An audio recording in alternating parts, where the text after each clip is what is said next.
You know, back in 1984, a writer named Alan Moore got his hands on a pretty standard horror comic character, and he turned it into this absolutely groundbreaking exploration of what it means to be a person. This is the story of how Swamp Thing went from a simple monster story about a body to a deep, philosophical dive into the very nature of identity. I want you to really think about that question for a second, because it is the terrifying, beating heart of what Alan Moore did with this story. He took a character and asked a simple, devastating question. If everything you thought made you you suddenly turned out to be false, what would be left? So to really get how completely radical Moore's take was, we have to rewind a little bit and look at who Swamp Thing was before. Before all this philosophical stuff, he was a classic horror monster fitting right into a very specific kind of scary story. Yeah, the original Swamp Thing, the one created by Bernie Wrightson and Len Wein back in '71, was pure body horror, and that distinction is super important. The fear wasn't about your mind or your soul, it was all about the flesh. The horror was being trapped, right? A perfectly sane mind locked inside this grotesque, monstrous body that just wasn't yours anymore. The original origin was pretty straightforward and really tragic. You have this brilliant scientist, Alec Holland, who's a victim of a targeted attack. There's an explosion, he's covered in his experimental chemicals, and he stumbles into the swamp. And out of that comes this monster. He was, as the comic puts it, a buck-encrusted mockery of a man. The tragedy was simple, it was physical. He was a man who desperately wanted to be human again but was trapped in this plant body. That was the story, plain and simple. But then Alan Moore takes over the comic, and he looks at that tragedy, that simple physical horror, and he sees a possibility for something much, much deeper. Something way more terrifying. He started to ask a question that would change absolutely everything. And that fundamental question gets its answer in a story arc that's perfectly named The Anatomy Lesson.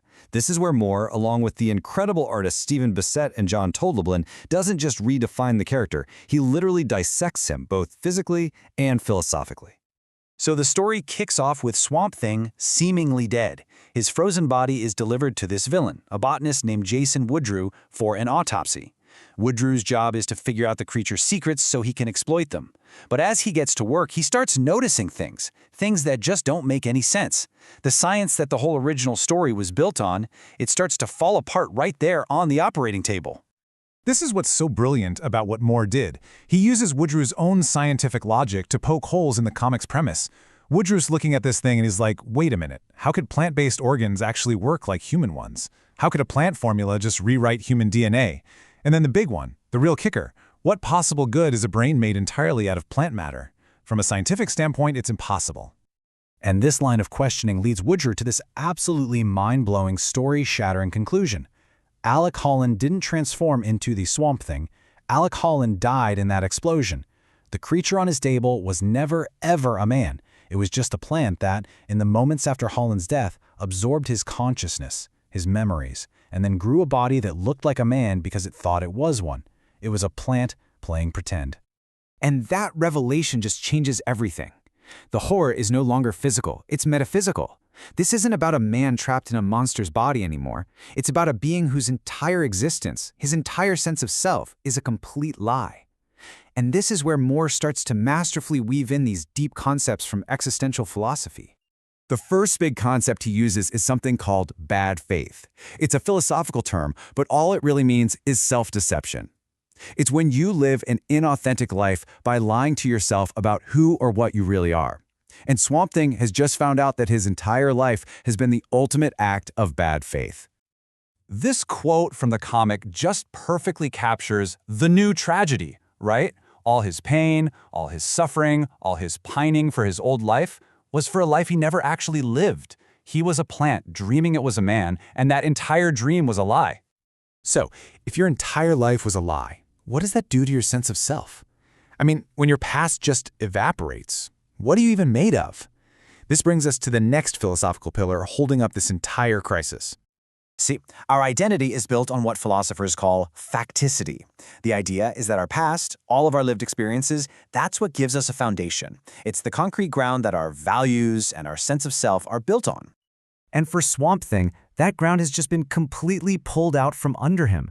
His memories of being Alec Holland, they weren't real experiences. They were just an impression, an echo he absorbed from a dead man's mind.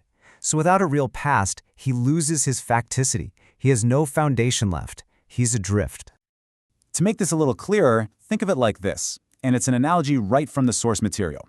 Imagine an actor who plays a character for so long he starts to forget he's even acting. He believes he is the character. Then, one day, he stumbles upon the old scripts and props. He realizes all the tragedies he cried about on stage weren't his. Poof, he loses his past, that's the loss of facticity. He has to stop pretending, that's rejecting the bad faith, and then for the very first time, he's totally free to figure out who he, the actor, actually is. So after this complete and total deconstruction of the self, after you hit absolute rock bottom, how do you possibly move forward? Well, the answer lies in maybe the most liberating and important idea in all of existentialism. Existence precedes essence. What this means is that we aren't born with some fixed identity or purpose. We simply exist first. Our essence, who we really are, is something that we have to choose, that we have to actively create through our decisions and our actions. We are not defined by where we came from, but by the future we decide to build. And by accepting that horrifying truth, Swamp Thing is, weirdly enough, set free. He lets go of the lie, he lets go of that inauthentic self he was clinging so desperately to. He rejects the name Alec Holland, and in doing that, he sheds the prison of being a man he never truly was. He becomes a blank slate.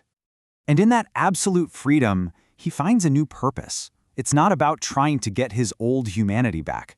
It's about embracing what he actually is, something totally new, something powerful. He gets to choose his own essence, and it's all summed up in this powerful, simple declaration of self-creation.